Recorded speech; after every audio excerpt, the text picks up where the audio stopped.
check it. And most of those are either survey-based or some kind of secondary data. Most of them, I know, I perfectly understand we don't have a lot of facilities, but give it a try. We have never made a vaccine. And it is big research. Yes, I understand. We cannot do it probably. We don't have facilities probably. But we can do some work that will help to develop a vaccine. And also, we have a lot of medicines here. Have we tried to isolate an active ingredient and see how reactive it is? That is important. That is primary work. We have to do them as well. So, start with your research career. Do some primary data research as well. That is important for this country. Because a lot of innovations and a lot of findings, high quality research coming from primary data. And I want to talk about the challenges we have in research. So only few organizations in the world have well-established research facilities to conduct Ayurveda or indigenous medicine related research. So that is a big issue. We have some in India and probably only in India. And we are also working with some Indian companies in our laboratories. We work with them, and that is a good thing. And also the other thing is we lack experienced researchers who are exposed to modern technologies. That is also a problem to bring this research culture forward. And the most important thing is lack of cooperation between, say, Western sciences and these Eastern sciences. People do research in the compartments. They don't collaborate. They don't work together. So that is very important. So multidisciplinary approach to research is extremely important. Physics, chemistry, biochemistry, molecular biology, and those things should be mixed with this research. Then only you can produce some trustworthy, valuable outcomes. That is important. Collaborative research work. I know in indigenous medicine, there are a lot of research opportunities. Just start from the authentication of your starting materials and how much research you can do to measure the quality and how the quality changes with the region, with the maturity of a plant, with the season of the plant, and a lot of things you can do. And you need to collaborate to do this. And the other thing is clinical testing, clinical trials, a lot of research opportunities to find out better treatment methods. Okay, you might question that Ayurveda is a well-established area, and why do we just grab it without doing research? But we need it to be accepted by the whole world. And we need some second opinion. And mere reference to classical text is not enough. That is the world now. We cannot blame. People question. People question not only indigenous medicine, people question Western medicine. People question science. People question religion. That is the way it is. So we have to be ready for those. So what is very important is evidence-based research. We have to provide evidence. That is extremely important to make this indigenous medicine globally recognized. So if you are doing clinical research, I believe that one thing is that try to get this clinical trial registry for Ayurvedic or indigenous medicine. And we cannot depend on Western clinical or ethics review committees. And you have to do something and talk to clinical trial registry and it is extremely important.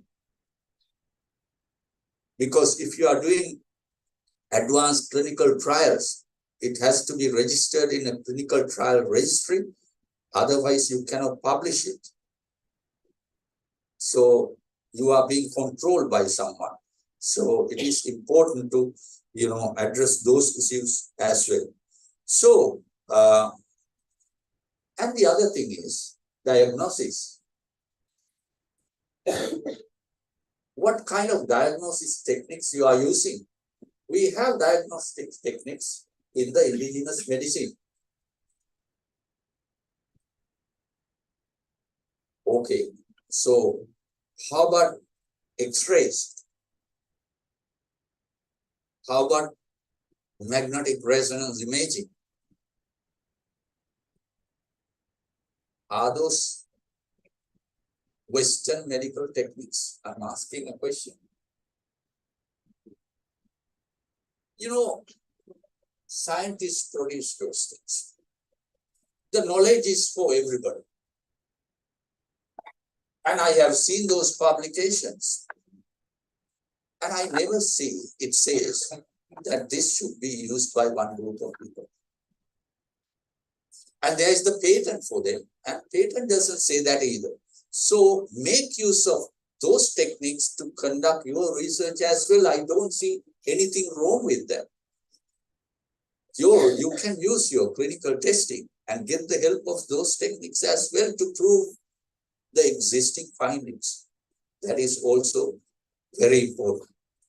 So without taking a lot of time, I'm addressing those students who organize this. So your research findings, if you conduct research, generate good data, and if you can defend it, and that means confident people, confident professionals, and that is what we all want you to be. Thank you.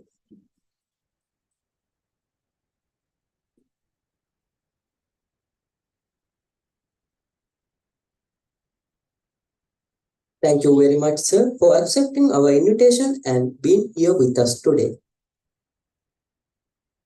Ladies and gentlemen, here is the time for awarding plaques. For that, I would like to invite the Vice Chancellor of Kampaha Wickramaratne University of Indigenous Medicine, Senior Professor Ranjana Wickramasenaviratne, to offer the plaque to our Chief Guest, Senior Professor M.A.K.P.J. Senaviratne. Also, I would like to invite Dean, Faculty of Indigenous Medicine, Dr. W.J. Wickramaratne, to offer the plaque to our Vice Chancellor, sir.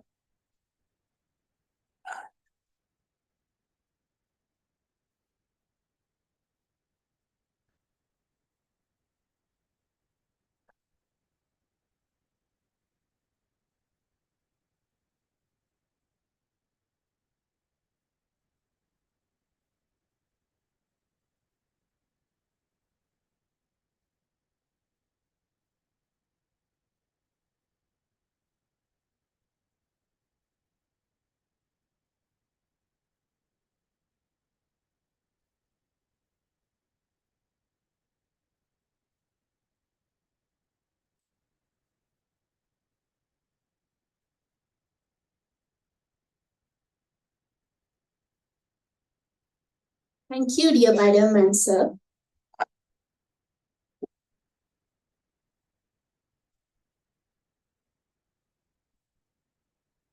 It is always a great pride and honor to introduce our keynote speaker, Dr. B.K. Ashok, Senior Manager of Ayush and Scientific Affairs, Himalaya Wellness Company, Bengaluru, India. Sir, it's my pleasure to invite you to address the gathering.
It's like this.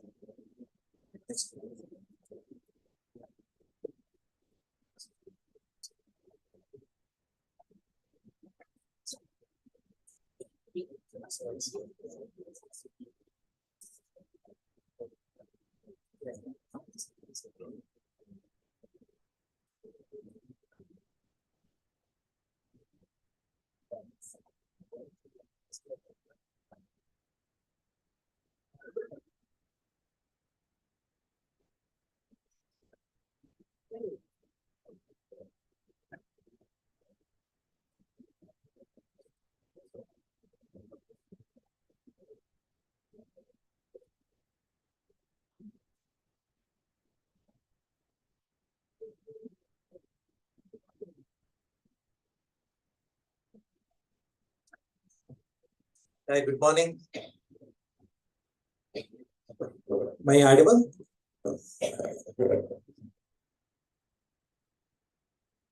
Once again, good morning to everyone.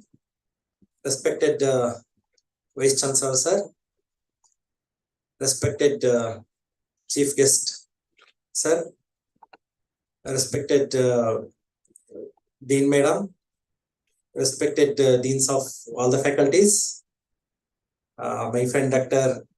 Riani Madam, and all the respected teachers and friends. So first of all, I would like to congratulate organizer, including Vice Chancellor Sir and faculty, for arranging such an excellent event to give the path to the upcoming or budding Ayurveda doctors. As rightly pointed out by Chief Guest Sir, when we are studying BMS, we didn't get this kind of opportunity. So that time generally we get the admission, sometime we failed to get the MBBS, then got the admission in Ayurveda. For 6 months, we struggled to understand the basic concepts of Ayurveda, and then with lot of difficulties we passed out. Then what next? So that was the question. I think our Chief Guest Sir beautifully explained the importance of organizing such an exposure. Instead of telling the event, it's an exposure for the budding doctors, even who are even faculty also. So it is very, very important. And also, when I got a call from the university faculty, Dr. Briani Madam, followed by Jagodi Madam, you should come and deliver the keynote address. Then I told, see, I am basically a research person, research scholar. What I can deliver, I am not a great orator. So just to motivate the people. Then they told, you have a good background of academic and both industry. So that will be very helpful for the, not only for the new BMS scholar, but also to the faculties. Because if we consider the globalization of Ayurveda, it is need of an hour. Our respected chairman, VC sir, and even Chief Guest Sir, both stressed, and I think they made it easy for me to talk about that. So, by considering that, once again, I would like to thank organizer for considering me for this excellent, beautiful event to address the gatherings with my keynote address. Then I thought, what should I deliver? So should I go with some basic concepts, or research methodology, or statistics, or clinical related aspects, etc.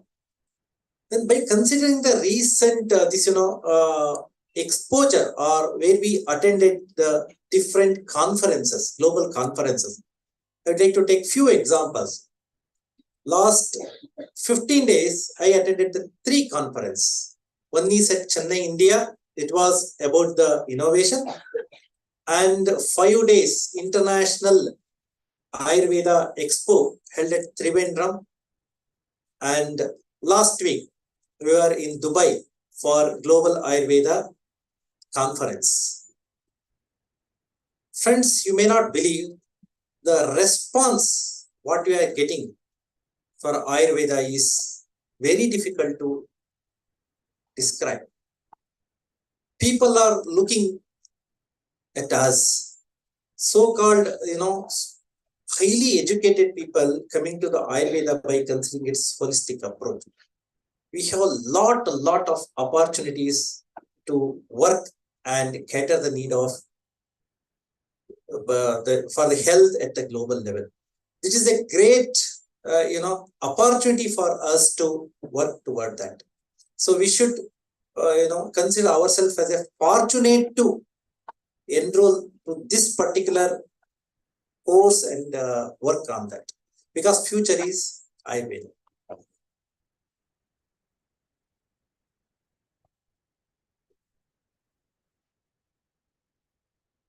Sorry for the inconvenience, because I put some of the animations that with my talk it goes well. So I could not get the laser distinct this thing. So I'll take some more time to discuss on my slides. So as I mentioned earlier, what should I speak here?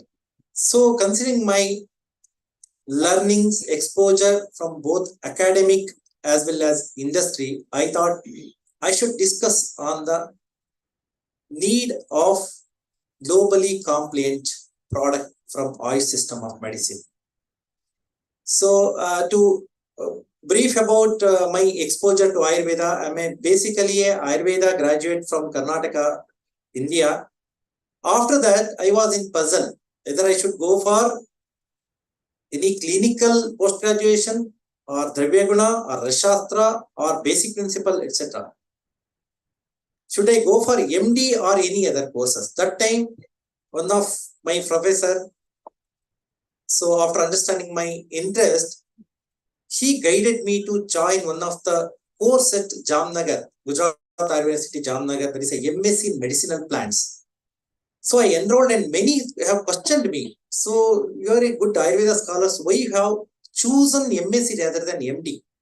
So even I was getting the MD course, and instead of that, why you have enrolled a MSc? So I told my exposure is more in medicinal plants. I want to do a lot of research in medicinal plants, especially I need to get explore the research avenues and for research. And basically, I belongs to a place where a lot of folklore medicine were used. So I want to research on that really that is potent as claimed by the prescriber. So then 2 years I learned many aspects in that course. It includes cultivation aspect, phytochemistry aspect, pharmacological aspect, and so many tissue culture aspect that really enhanced my knowledge towards the research. Then I enrolled for PhD over there, and I did a pharmacology, and I am fortunate to work many of the teachers who are here. So for their pharmacological studies in the thesis.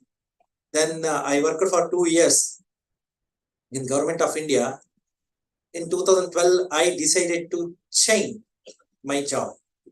And again, many renowned Ayurveda professors question me, why you are quitting central government job and joining some industry? Then I told, still I consider myself as a research scholar. I have not achieved anything. So I need to understand how the science behind developing each product. Then I joined Himalaya, and 10 years I was in research and development as an innovation scientist. And there I learned how to design a product that can cater different clinical conditions and acceptable at the global level. So since last 1 year, I am in Ayush and Scientific Affairs. So our management kind enough to send me to the different conferences or different events like this to share the knowledge, to share the what we are doing at Himalaya. Not only that, we need to serve for the purpose of Ayurveda. Okay. So since last 1 year I am in that role. Sorry, I in between I use the name of Himalaya company. It's not for the promotion of any product, just to give some of the, just to highlight the importance of product design, discovery, development, etc. Okay, I'll be showing few products as well. That's just to highlight the importance of research. So then I decided to come over here and share my thoughts, all the experiences from academic as well as research what I did. That's how my title goes like this: globalization of Ayurveda to evidence-based research. I think our chief guests sir already spoke the glimpse of evidence-based research. So I am here to explain with some of the examples.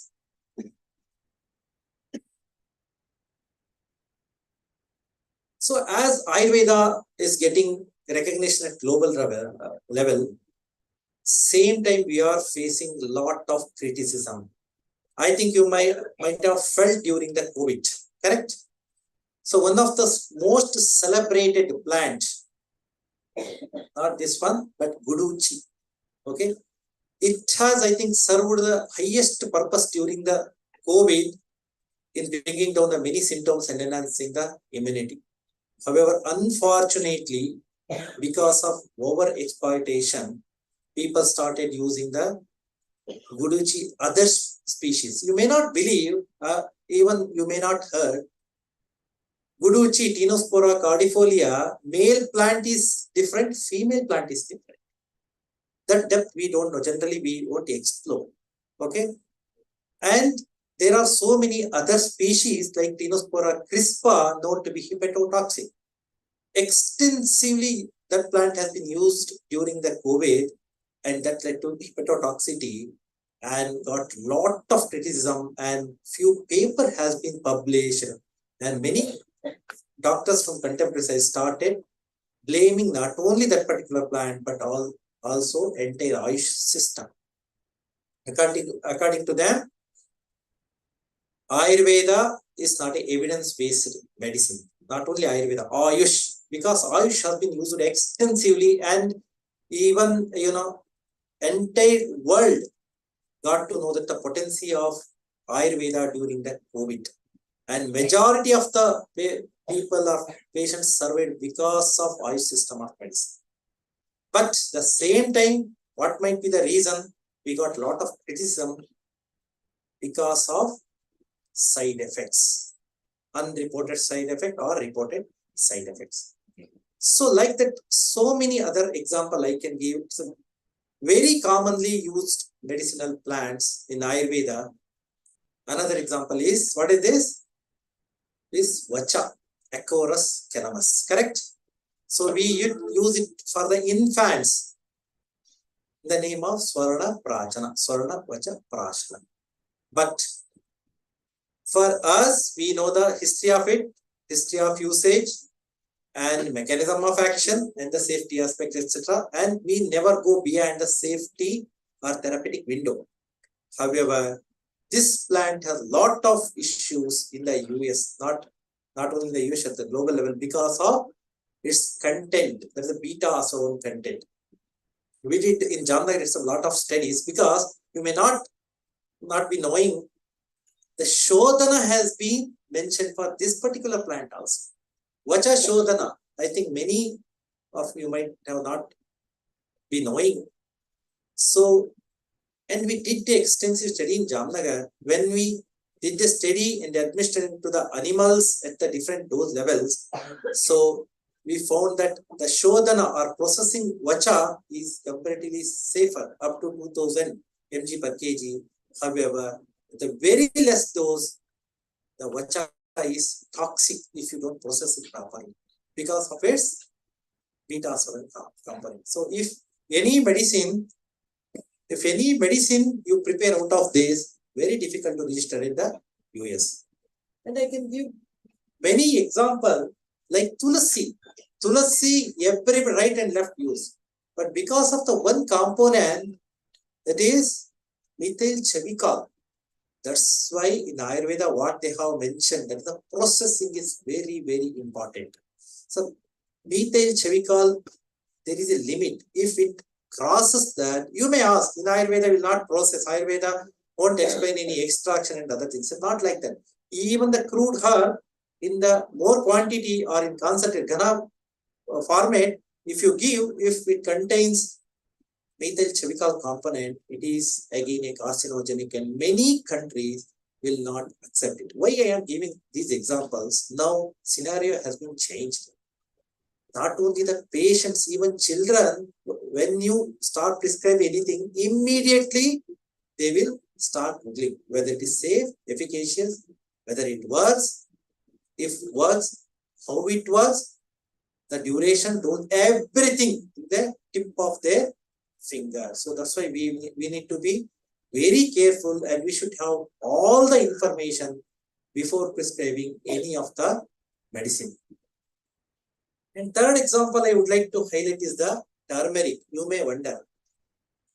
So I think since ancient period, every culture use this as a medicine, or in the kitchen every day we use. It's well known that it should be Ghritavarjana or put it in the even milk also, it's a fat soluble. But recently Italy and other European countries have banned this because citing that it is again hepatotoxicity. But when we try to explain them, no, we need holistical approach, like we extract total curcuminoids. Our focus is not curcumin, but very difficult to convince them. Unless and until we do the research and establish the safety profile, nobody going to hear us. And lot of negative reports in the public, in the form of publication on social media. Now, most damaging thing is social media. Today, someone publishes, immediately that will get the attention of social media, especially Twitter and Instagram. Okay, positive, nobody will talk. Negative, single will spread like anything and it will bring bad name to Ayurveda.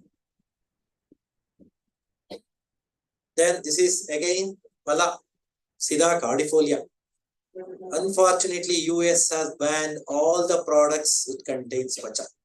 One side we are speaking about the globalization, everybody should accept our product, but other side we are getting a lot of negative reports and countries are banning this. So if you carry any product to US, it contains Bala, again you will be liable to prosecute it because of ephedrine content. The unfortunate thing is, most unfortunate thing is, without understanding the proper principle and what they use in Ayurveda, simply they put a ban. Best example is Sida cardifolia or Bala. So the ephedrine content, it is narcotic or kind of thing. So sports people may use it and also other side effect, they banned it. But the ephedrine content is in the aerial parts, not in the root. In Ayurveda, nowhere will get the citation for aerial part. Unfortunately, the blame is on the plant. Then coming to Ashwagandha, recent studies, because I think, if I am not wrong, one of the most commonly used medicinal plant across the globe is Ashwagandha. But recent reports of hepatotoxicity, again bringing the bad name.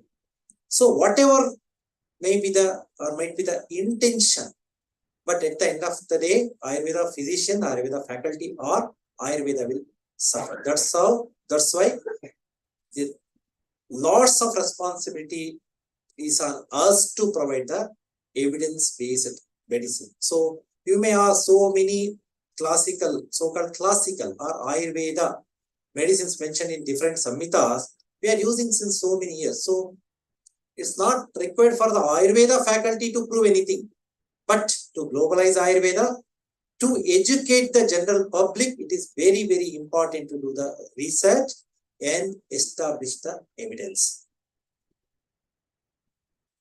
So I am not going to, because want of time, if I start continuing, I may speak 2 hours together, so I don't want to get bored. I'll try to highlight few of the very important points that can that can budding scholar can consider as a take-home message, okay, or they can utilize those points during their research. What is Ayurveda? Generally, Ayurveda, when we are explaining, we'll tell ancient system of medicine, one of the traditional system of medicine, Hindu system of medicine, science of life. Actually, it is no. Ayurveda is the first biological system exists on the earth. It explains everything.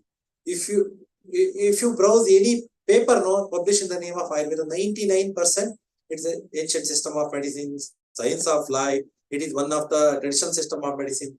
There only we are diluting the importance of Ayurveda, right? We are diluting. Ayurveda is the first biological. It explains wellness of not only for human beings, for the plants. So Ayurveda, wellness for the animals, even the microorganisms.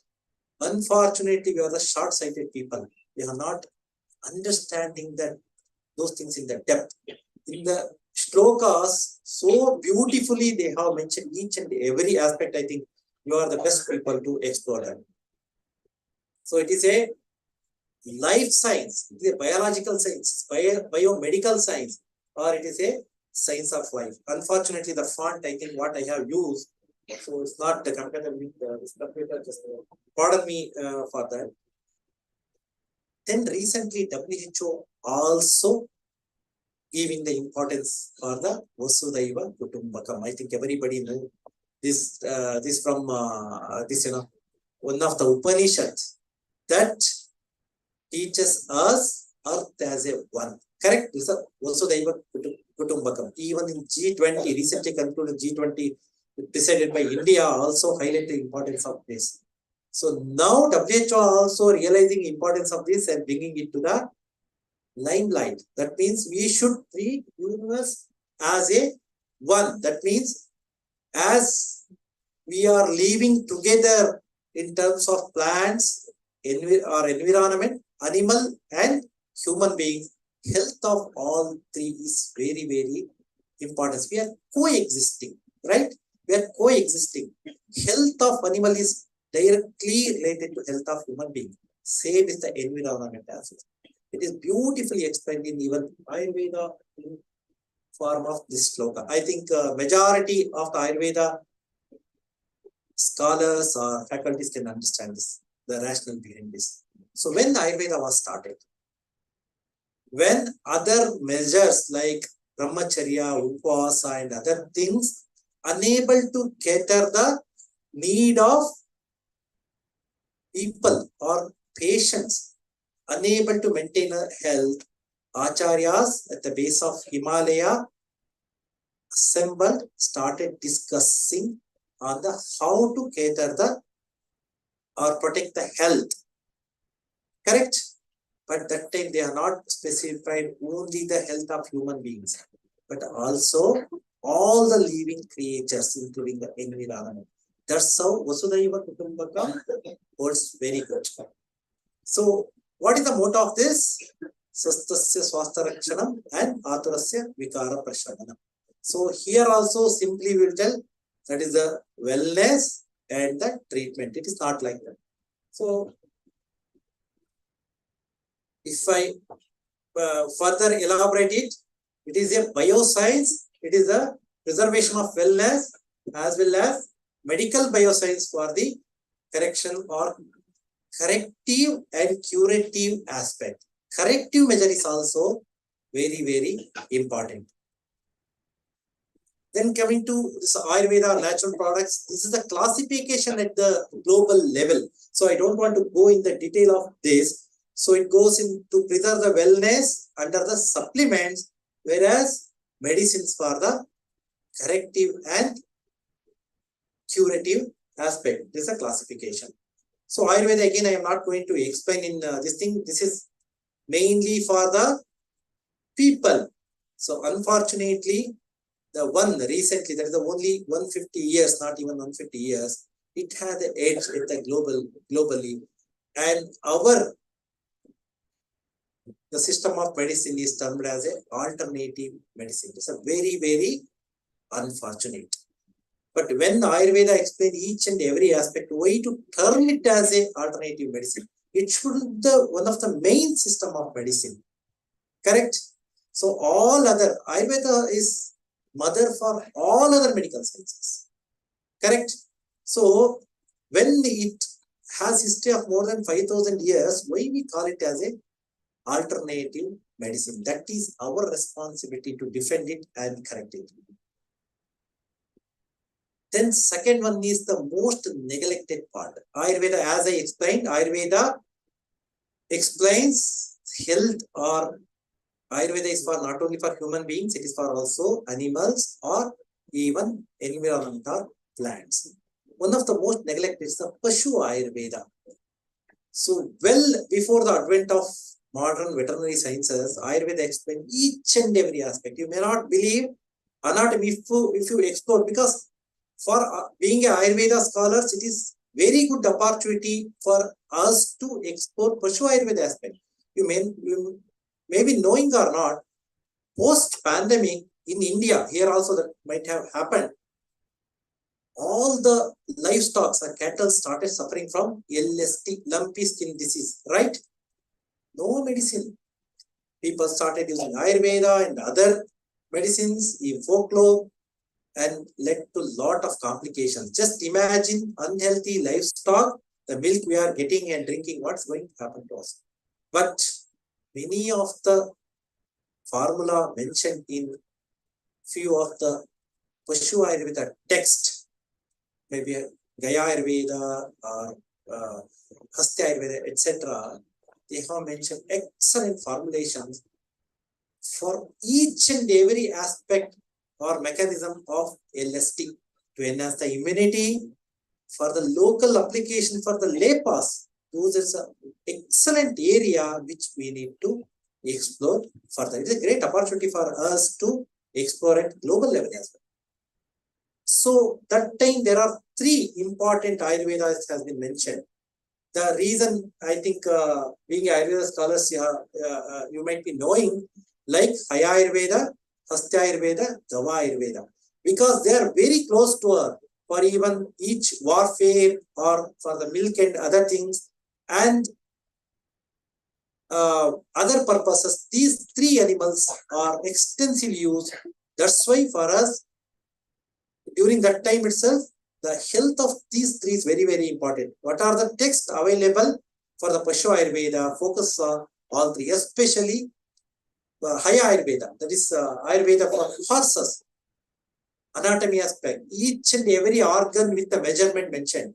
Physiology, pathology, surprisingly many of the diseases explained during that time formed the basis for veterinary pathology and also clinical diagnosis.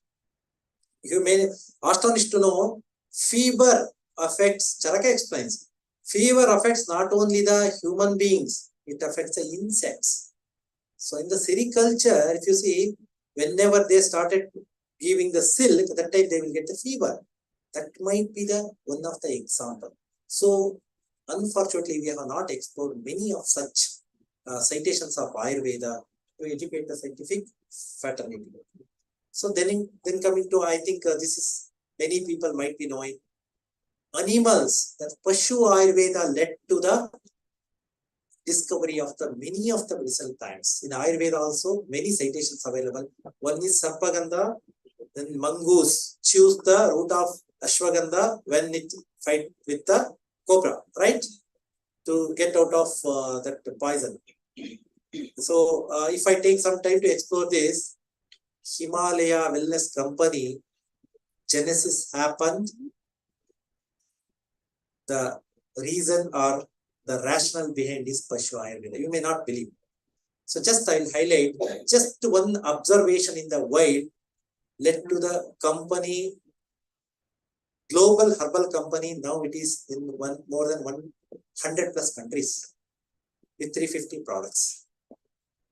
In 1930s, our founder chairman, when he was a nature loving person, when he exploring the nature in Himalayas, forest of Himalayas, he found that villagers used to give or feed the roots to the agitated elephants.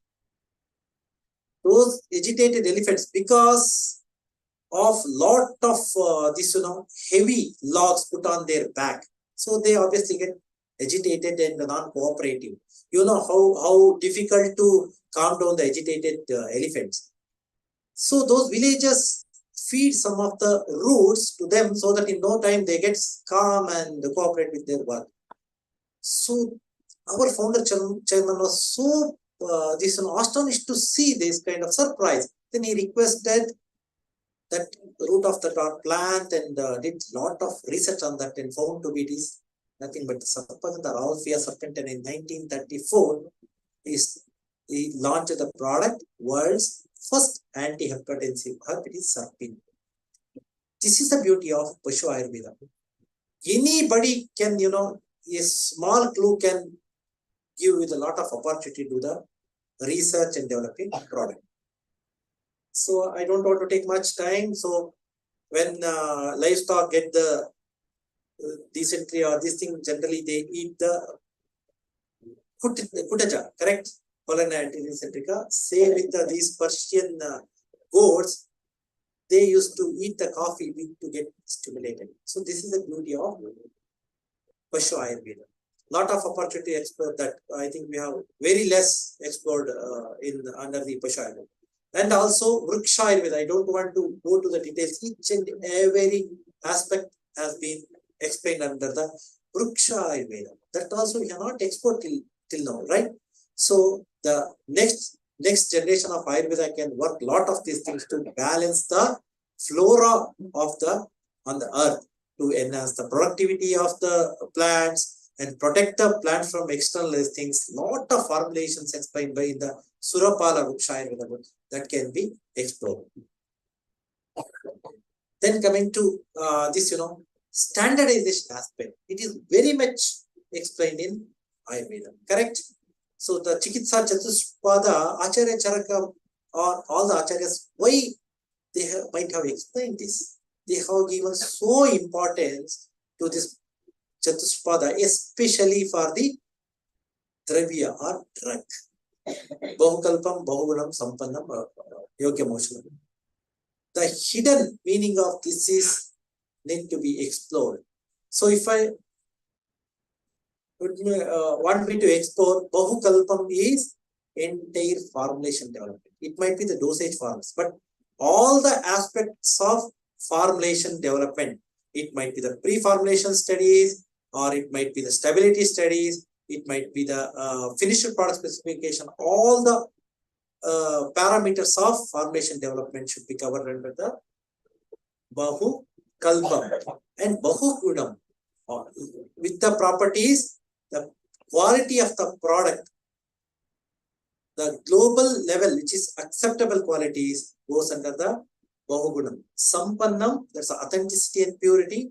Finally, Yogyam Aushadam. That means the clinical aspect to establish the safety and efficacy should be explored. That is, that we should consider under the Yogyam Aushadam. Even Charaka Vimanasthana, the Dravya, the qualities of Dravya, he has given more than 20 parameters that exactly matches what specified in the contemporary sciences. That is our responsibility to explore that. Then, what is the physician requirement? So I think everybody knows about it. Unless and until we provide the quality material, physician will be helpless, right?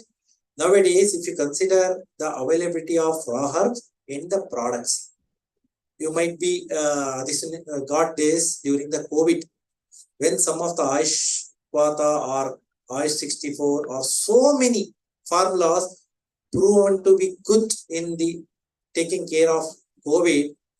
Several companies started making of its own and just the sake of doing the business. Unfortunately, it drawn a lot of criticism because of substandard medicines. Correct? So that is our responsibility to provide the quality medicines. Otherwise, treatment will fail. So, as you know, in the current scenario, it is not possible for physician himself to prepare any of the medicine. In olden days, so physician himself generally used to prepare each and every medicine he knows. the dose, mode of preparation, everything.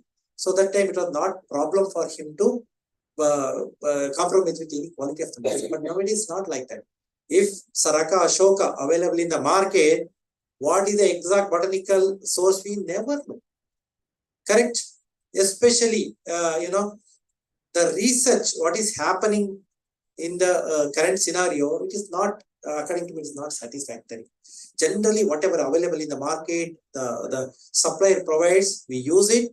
We use it to prepare Dashamolarishta, we prepare to use it Chavanaprasha, so many other medicines, and even the companies, they prepare just to simply administer and we expect a result. But unfortunately, many times it is toxic effect as well, right? Dashamolarishta, for example, if I highlight Dashamolarishta, more than in India, it's a 50 companies are making. Dashamola itself is a questionable nowadays. From where you get that quantity? So simply we are depending upon the supplier or manufacturing, and simply we prescribe it and expect a result. So that should not be. That's why we need to very careful before writing any of the prescription, whether the medicine what you are getting is genuine or not. It's very, very important. Otherwise, not only treatment will fail, but also we will get lot of criticism, blame from the patient and other scientific fraternity. So that's why it is our responsibility to come out with the right drug for the proper treatment or right outcome. So already few points I have explained. It is should be the pure without any contamination. It should be safe. It should be efficacious and regulatory compliant. In the beginning of my talk, I given some of the example like Bala, Vacha, etc. That should be considered before developing any of the products. Why I am highlighting this? Even one more very important is affordable. Why more than 80% of the population still rely on the traditional system of medicine? Because of this. So when we are designing any product, we should be very careful whether that is affordable. At the end of the day, when you are doing the business, profit, we expect the profit. But we should choose the ingredient in such a way that the ingredient should, or final formula should be affordable to the patient as well. Okay, these 5 points are very, very important. Even during doing your research. Unfortunately, many of the scholars I have seen in Jamnagar, now also I am seeing, because of my exposure, I could explain this. When choosing any of the medicinal plants or the products, we will not consider this aspect. If any of the plant, it may be folklore or explained in Ayurveda, found to be blockbuster, we are unable to give it to the patients in terms of quantity. That I think you experienced it during the COVID. Again, I am giving the example of Ashwagandha. People started adulterating with the aerial parts because when demand rises, there is no proper supply of roots, and also the supply started quoting higher prices. Then people started putting other plants also. How can you expect the safety and efficacy of that? That should be taken care. While choosing, my humble request is, while choosing the topic for research, please consider these things. And students, just they are who are studying, they should consider this aspect before choosing any of the research area as well. Not only the plants or product, these should be fulfilled so that next coming, it's not possible. I can understand. During the courses, we will get the exposure of researchers on, but the next during, for example, if you are doing the BMS as a small review or something, if you choose something, the same can be taken in the MD, PhD, RA as a project. That time there should not any problem in terms of all these things, especially the commercial availability. Ashwagandha, Tulsi, very easy to cultivate, so that for both supplier as well as physician win-win situation, you can cultivate it anyway, correct? So that will give the revenue to the farmers as well. So that kind of approach should be followed during choosing any research topic.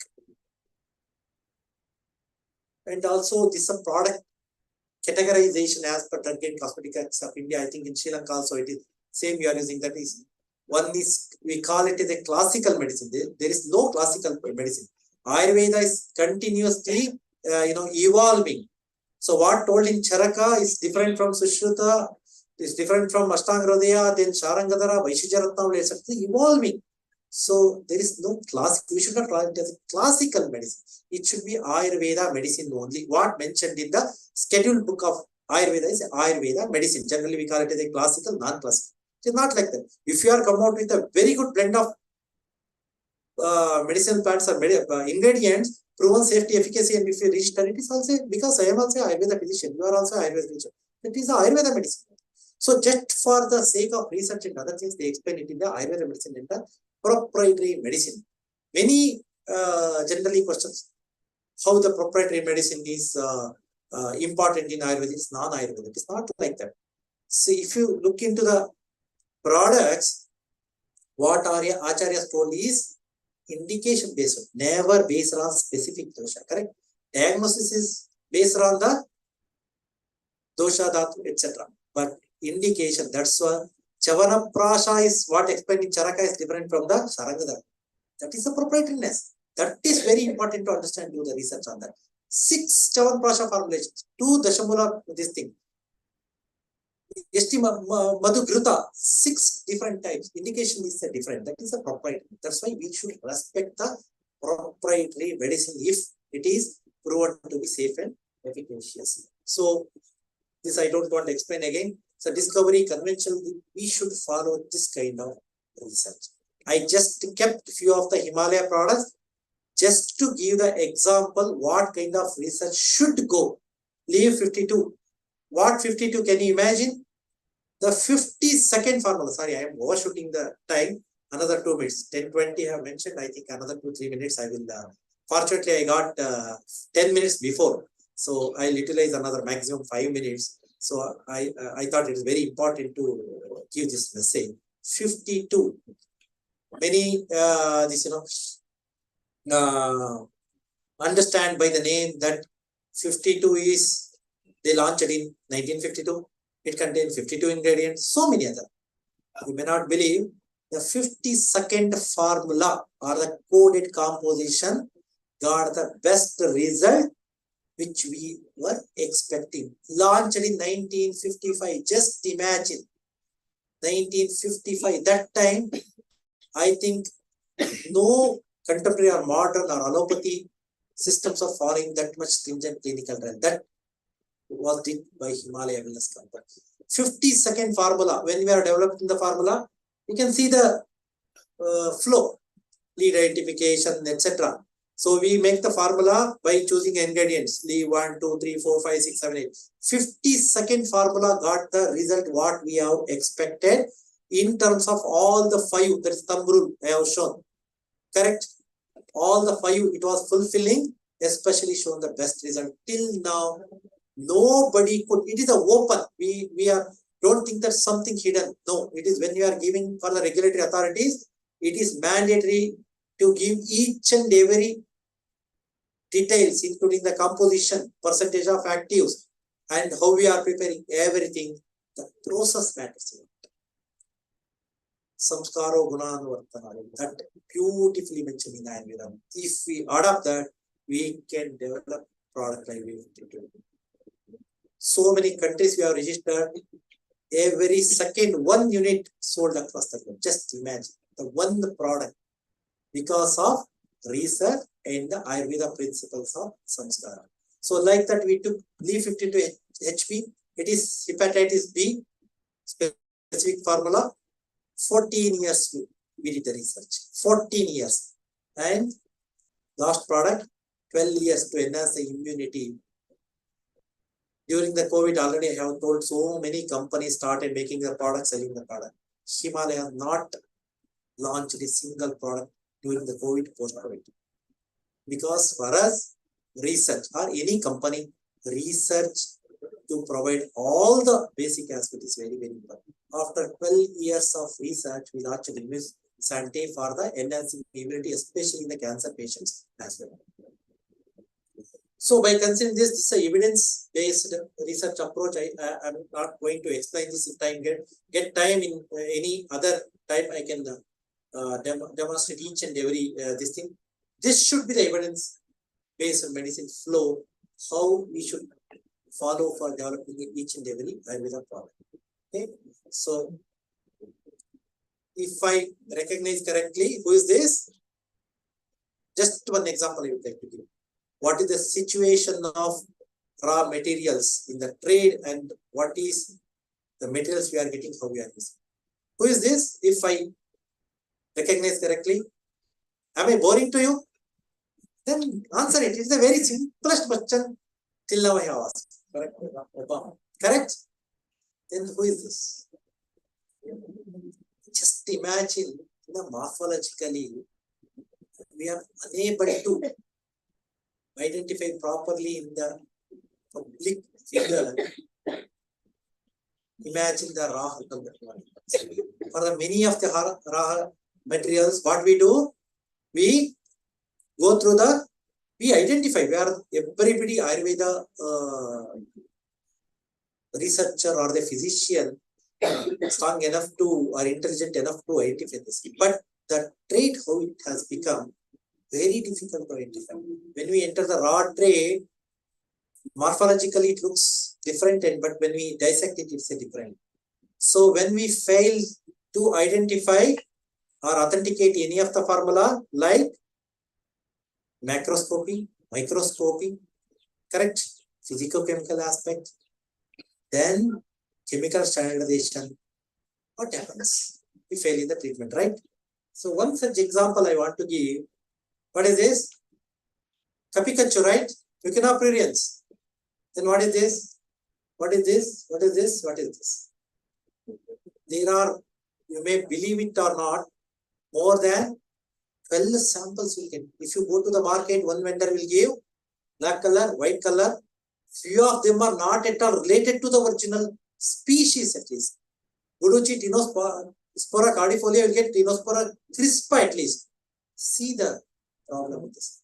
The only way to identify this is RAPD. Okay, there's when a DNA will help us to identify. So the 258 kb to the RAPD, rapid amplifying polymorphic DNA, would be able to identify L-DOPA, right? It's a real Kapikachu. This kind of depth. See, it's not possible to do for each and everything. Everybody. It involves cost, it involves resources, it involves time, etc. But at least for the key upcoming areas where we can gather, step by step, we can do this. So this will give lot of confidence, not only for the patients, but the regulators, the consumers, and even prescribing physician. So this kind of passport data we need to generate for the medicinal purpose. So, sorry, I prepared, I think, I thought only 20 slides, but it's too much. So we need to refer the site is, I think, many of Ayurveda faculty will not give the attention to this. So many used to ask us why you are not using Katuki in the leaf 52. Katuki, according to Ayurveda, not only Ayurveda, is well proven. In the world, if any herb is available, most potent herb, it is the Katuki for the liver health. But it grows only in Himalaya part. It is not possible even to cultivate as well, right? So that's why we should be very careful before choosing the ingredients. So I think I am overshooting the this thing. These are some phytochemical and other analytical standardization. Then these are the analytical parameters. Very, very important. Aloe vera kumari, Grita kumari, we store in the pharmacy and use. If you put it under the microscope, you will get thousands of billions of microorganisms as well as we should be very careful and analyze accordingly before prescribing. So, and very unique dosage form. Now generation has changed. Nobody will would like to take the either quata, powder, and other these things. If you convert the same into the good suitable dosage forms, what is the problem? If you preserve the safety, efficacy, and all the active principles to particular formulations, it is a great contribution from Ayurveda, this thing, correct? So we can aloe vera instead of putting, very difficult to put it in the capsule and tablet form in other. Spray dry it. Take the juice, spray dry. If you analyze, both are even better than the raw material, because raw material you need to give 10-20 ml. So nobody will like to drink that. Convert in the powder and give in the convenience. Then see, this is one of the best example I can give. And again, I am highlighting the Himalaya, but see the beauty. This we recently launched and got lot of positive response. Menstrual cramps. Bhav Prakash beautifully explained. This is a very common problem women face, and she has to work, she has to every month suffer. See, if something is there, just pop up when she got the pain, etc. Pop up without requirement of water and without other this thing inconveniences. It's a great contribution to Ayurveda. Bhav Prakash mentioned the Estimadu chewed during the menstruation. It will be very good relieving the pain and cramp. The same we utilize and made the water extract and pressed into the small mouth dispersed in tablet. Just pop up and go forward. Within 20 minutes, it will relieve the menstrual cramps. So again, if pain is coming, pop up like that, up to 8 tablets you can chew. I brought that, but one of time I can't show here. Like that, these are the upcoming, this young generation experts. If you convert into this kind of dosage form, it is very, very useful to the consumers. So these are the stability generally we neglect, but we should take care. So safety, efficacy aspect, I am not going to explain all those things.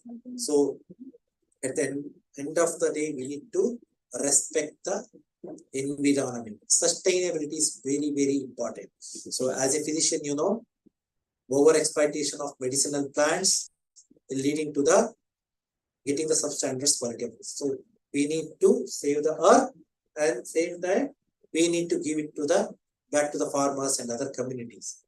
Okay. So at that, I would like to end my presentation with the knowledge what we get is 50% from our guru and 50% from what we learn and from the experience. So once again, thank you so much for this opportunity. So hope I could be able to deliver some take-home messages for you all. Thank you so much. So again, I thank Himalaya Wellness Company for Bengaluru for giving me opportunity and to come here and deliver few of my thoughts to you all. Thank you so much.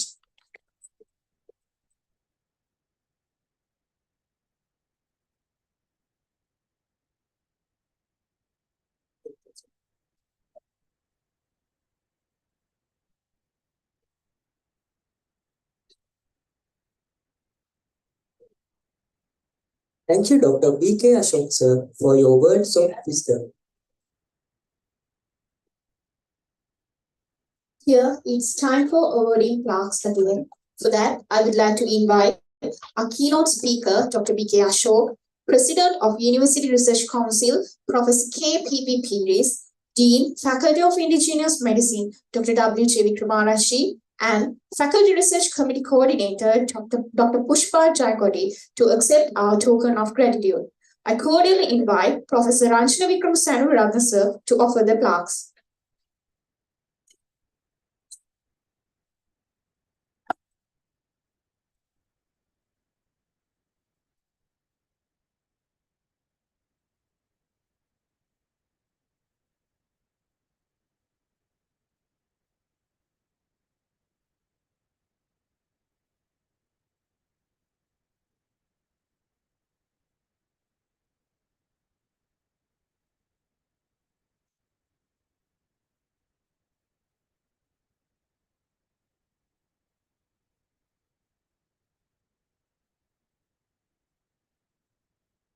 Thank you, sir. We are reaching the end of the inaugural session, and also I would like to invite President of University Research Council, Professor K.P.P. Pires, Dean of Faculty of Indigenous Medicine, Dr. W.J. Vikramarachi, and Faculty Research Committee Coordinator, Dr. J.A.D.P.P. Jayakodi, to accept our token of gratitude. Again, I cordially invite Professor Ranjana Vikramasamy sir to offer the plaques.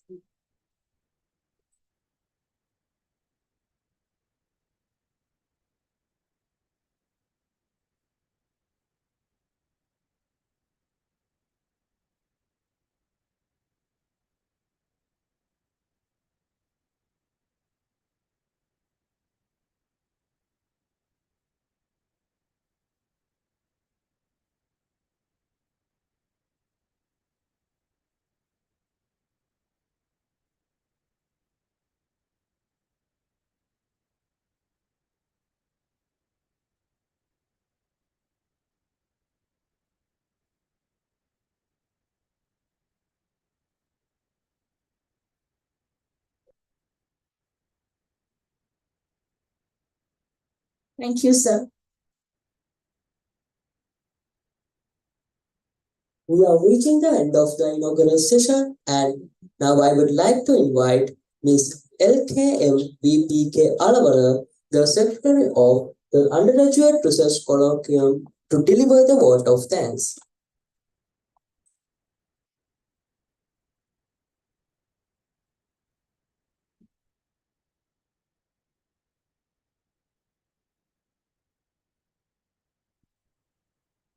Good morning. Esteemed guests, distinguished members of the academic, administrative, and non-academic staff, and my dear friends. As the Secretary of the Undergraduate Research Colloquium, I'm genuinely delighted to stand before you today and extend my heartfelt gratitude to all those who played a pivotal role in the tremendous success of this event. First and foremost, I want to express my sincere appreciation to our university for granting me this incredible opportunity on this momentous day. Today marks a significant milestone in the history of our institution as we proudly hosted the second undergraduate research colloquium, a collaborative effort between university's research students and esteemed faculty research committee. I'm pleased to report that the participation over 150 representatives has undoubtedly contributed to the overwhelming success of this ceremony. This achievement is a testament to the dedication and hard work of everyone involved.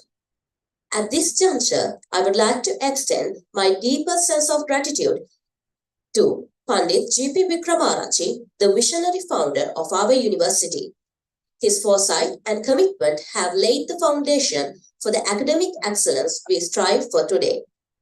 On behalf of the university, I extend my sincere thanks to our esteemed chief guest, Senior Professor N.A.K.P.J. Senaviratna, and our distinguished keynote speaker, Dr. B.K. Ashok, who joined with us from India. Thank you for being with us here by giving us your valuable time, sir. And we are seeking your support to the enhancement of our field of Ayurveda. Also, I would like to take this moment to express my sincere thanks to the pillars behind this great task. Professor Ranjana Vikramasamy, Vice Chancellor of Kampa Vikramarachi University of Indigenous Medicine, Dr. Vasantha Vikramarachi, Dean of the Faculty of Indigenous Medicine, Deans of other faculties, Professor Priyani Pires, the Director of the Research Council of Kampa Vikramarachi University of Indigenous Medicine, Chief Coordinator of URCFIM 2023, Senior Lecturer Dr. Ms. J.A.D.D.P. Jayakodi, Heads of the Academic Departments, Registrar and Bursa of Kampa Vikramarachi University of Indigenous Medicine, all the administrative staff and coordinators of URCFIM 2023, Innovation, Senior Lecturer, Head of the Department of Ayurveda Basic Principles, Dr. S. L. Valvala. Poster presentation, Senior Lecturer, Dr. Mrs. H.P.I.J. Caldera. Abstract, Oral Session, Senior Lecturer, Dr. Mrs. H.K.V.M.S. Karunaratna. Dr. Y.H.P.S.S. Patirana, UBL Director, Mr. Vimukti Hansaka, UBL Manager of Kampa Vikramarachi University of Indigenous Medicine. Thank you for your contribution to the event. This event had been has been made possible through the unwavering support of our esteemed sponsors. So, I would like to extend my heartfelt gratitude to Vanavandava, Dutapapeshwar, Himalaya, and Dinsur companies. Without your generous contribution, this wonderful event would have been a distant dream. So, thank you for your contributions. And also the support given by the staff of ICTC, the media unit, the English Center, the Student Union of Vikramarachi Medical Student Union, Hellas Media Unit, all the committee members of USA FIM 2023 is highly appreciated. This event had been a great experience and a learning opportunity for the students.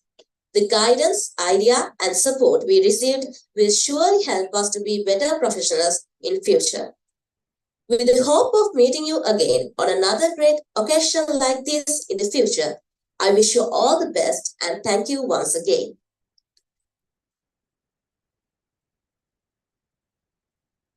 Thank you, Aruni. Ladies and gentlemen, now it's time to wind up the inaugural session of Undergraduate Research Colloquium 2023. I request you all to rise in honor of the national anthem.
You all.